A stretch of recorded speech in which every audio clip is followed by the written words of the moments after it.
Hello.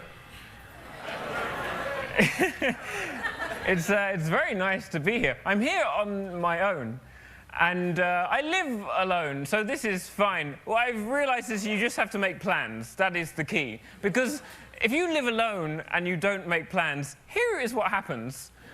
You wake up, and it just gets darker.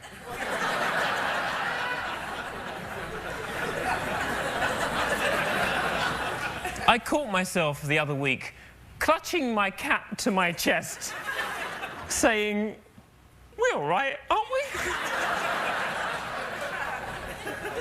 There's no one there. There are no rules. All we have are the conventions of the people who came before us, and you can't trust those. So what are we doing with our lives? I feel like it must be self-improvement, finding the self. I often feel like this must be some temporary personality before I get to the good one. Like, this can't be it for life. Like, this voice, this is my voice.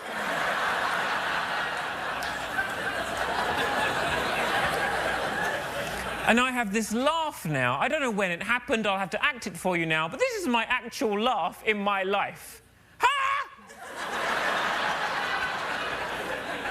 It's like I can't even experience prolonged joy.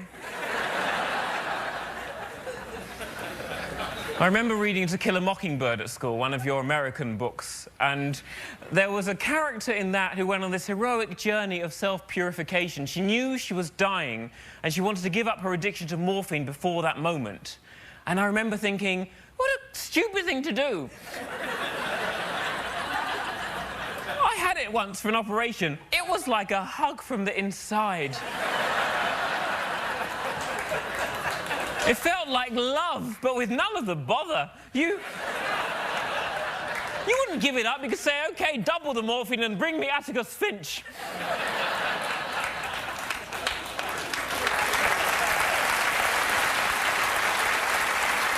You just have to make plans. You just have to make... And that's why you're here, right? So you've done something tonight. Because tomorrow people say, what did you do last night? And you can say, I was in New York, went to a Letterman taping, because I'm alive, I'm alive.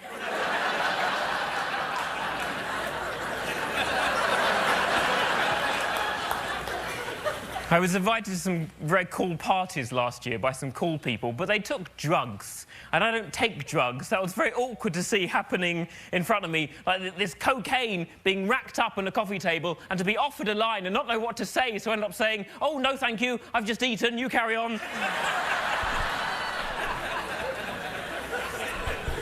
I wanted to be there because it meant that I was one of them, and I know you mustn't reject the social norms. I know that because when I was 16 and alcohol was first introduced to my group of friends, I ended up saying, this is ridiculous, we're children.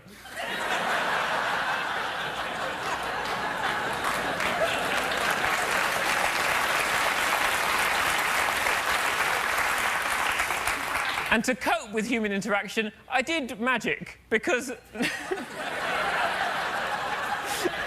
Because nobody ever said to me when I was 17, it's nice, Simon, you do all this magic. You might like sex. So I had no sex till I was 21, and I've had to make up for lost time, so there's been quite a bit of sex, but I very much miss the magic.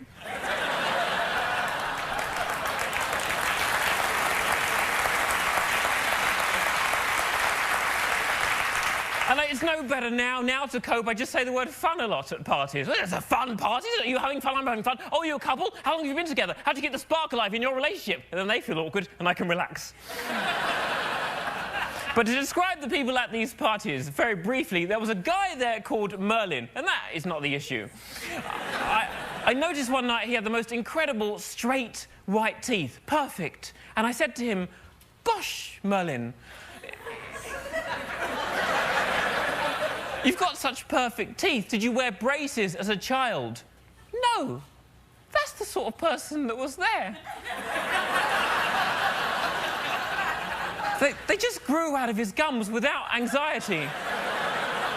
The people there were comfortable in their bodies. There were men wearing tank tops. Do you know what I mean?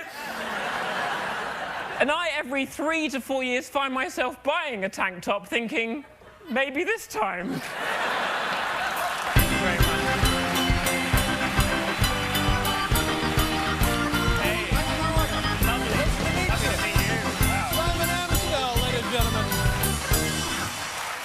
Very nice to have you here, sir. He'll be on tour next month with Radiolab's Apocalyptical. It's Simon Amstell, everyone. Thank you very much. We'll be right back with Kate the Elephant.